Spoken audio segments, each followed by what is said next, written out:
Dando continuidade ao tema da colonização da América Portuguesa, eu vou destacar rapidamente nesse vídeo a economia açucareira no Brasil, tá? Nós vimos que a primeira atividade econômica que nós tivemos foi o pau-brasil, a extração daquela madeira considerada rara, da qual extraía-se um corante.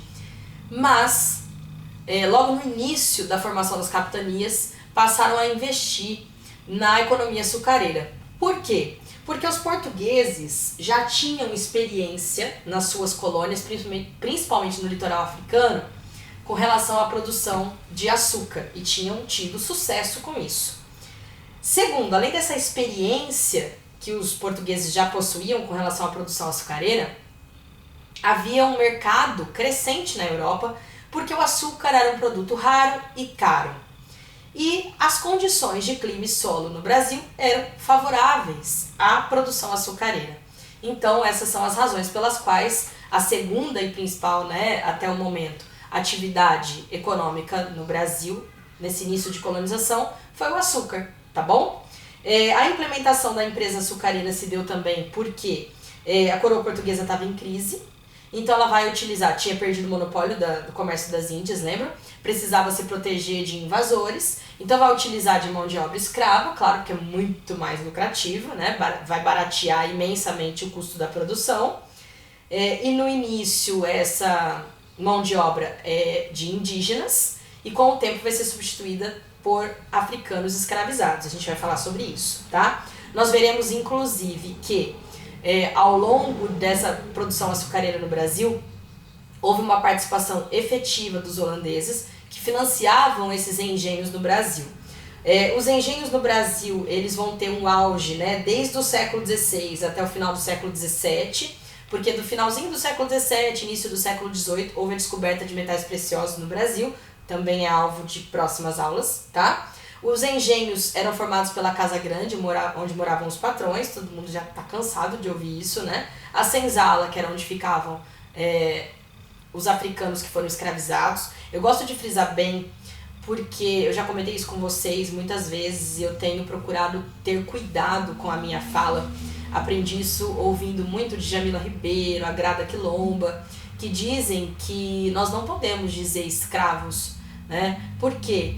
Porque ninguém nasceu escravo. Foram seres humanos que foram escravizados por outros seres humanos. Então deixar muito claro essa questão de que os africanos foram escravizados, até porque, gente, os nossos africanos que vêm de um continente riquíssimo, mas que foi absurdamente explorado, aviltado, desrespeitado, muitos reis e rainhas vieram para cá escravizados. Então a gente tem que ter essa consciência, de que eles já tinham a sua cultura, a sua identidade e perderam a possibilidade de ter a sua dignidade quando foram escravizados pelos portugueses, tá? Dentro desses engenhos, além da Casa Grande Senzala, que aliás é título de um livro, leiam Gilberto Freire, vale a pena, porque é uma reflexão importante sobre a nossa sociedade. Nós tínhamos a área de cultivo e tem a capela. A presença da Igreja Católica, ela é ferrenha, ela é forte, tá? Essa economia açucareira começa em São Vicente, tá?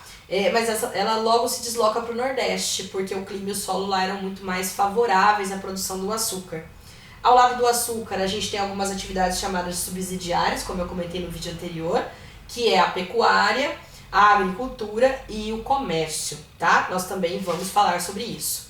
Com relação à questão da mão de obra, é muito importante a gente destacar então que escravizar, obviamente, barateava o custo da produção.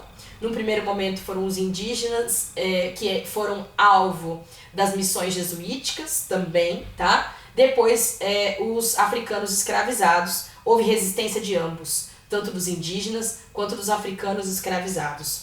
Nós depois vamos falar sobre essa resistência lá na frente, tá? Obstáculos culturais muito grandes que a gente tem que ter em mente. E a substituição da mão de obra indígena pela do africano tem várias interpretações, tá? Muitos historiadores, Sérgio Buarque de Holanda, Caio Prado Júnior, cada qual traz a sua visão sobre isso, mas duas delas são assim tradicionais, que a gente tem que ter em mente. Por que que os indígenas acabaram sendo substituídos pela mão de obra africana? que foi de forma cruel escravizada e trazida para cá. Primeiro porque houve uma dizimação muito grande das populações nativas, tá? Diminuindo então o número de indígenas a serem escravizados. E eles queriam, a coroa portuguesa, explorar cada vez mais esse território. Segundo, porque o lucro do tráfico negreiro era imenso. Então, o lucro do tráfico negreiro, aliado à dizimação das populações nativas, até mesmo por doenças trazidas pelos próprios portugueses, é que faz com que eles substituam essa mão de obra indígena pela mão de obra africana. Lembrando também lembra que eu comentei com vocês que os portugueses já tinham produção açucareira no litoral africano, nas suas possessões lá na África? Os africanos, de certa forma, já tinham, então, conhecimento sobre a produção açucareira. Então, ter a mão de obra africana acabava sendo muito mais lucrativa e muito mais eficiente, porque eles já conheciam o trabalho, diferente dos indígenas, que viviam de forma a só retirar da natureza aquilo que fosse necessário para a sua sobrevivência, tá?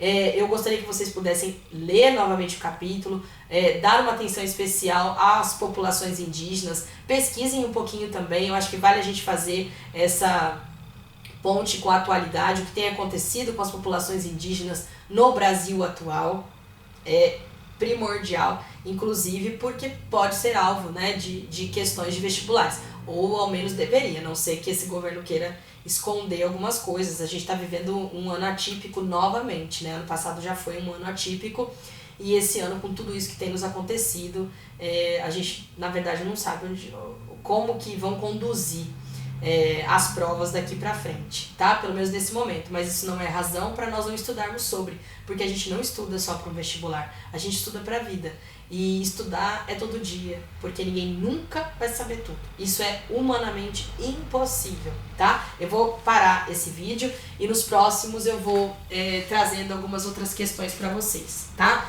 Um beijo e bons estudos!